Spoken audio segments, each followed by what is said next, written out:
Bonjour à tous, nous sommes le 21 juin. Ça y est, c'est fait, nous sommes vraiment dans ce temps de l'été. Les cigales chantent et avec les cigales, il y a comme une invitation à trouver le vrai trésor de nos vies. Le Seigneur nous le dit, là où est ton trésor, là aussi sera ton cœur. Et d'une manière tout à fait particulière pour que cette lumière qui déifie éclaire nos yeux, c'est-à-dire notre cœur profond.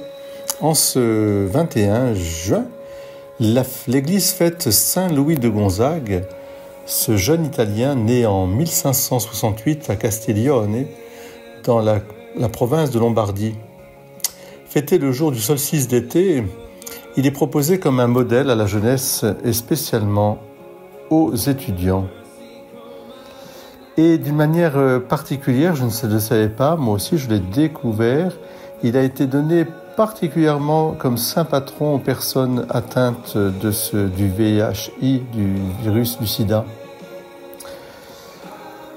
Pourquoi ? Parce que peut-être Saint Louis Gonzague a échappé à la gloire humaine, au pouvoir, aux richesses, lui qui était d'un milieu très aisé, vivant à la cour de Philippe II d'Espagne. Il a choisi précisément une vie toute de renoncement, mais en faveur au fond d'une vie libre, d'une vie très libre. Faut-il rêver de richesse, de célébrité, de pouvoir au moment où la France est confrontée à la fois à ses élections législatives et aussi à ses Jeux olympiques ? Il est certain que nous avons besoin d'ordre, nous avons besoin d'un gouvernement, bien sûr, et nous avons besoin aussi de ces Jeux olympiques qui sont normalement un lieu précisément de partage, un lieu de...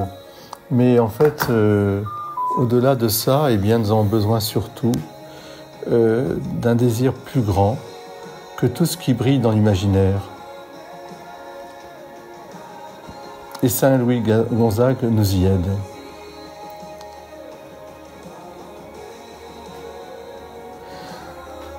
Quelque part, dans sa vie, lorsqu'il est allé au contact des pestiférés, et il a donné sa vie au moment de cette peste, il nous a montré combien il fallait parfois aller agir contre ses envies personnelles, aller à la rencontre de ses envies personnelles, réagir contre ses dégoûts.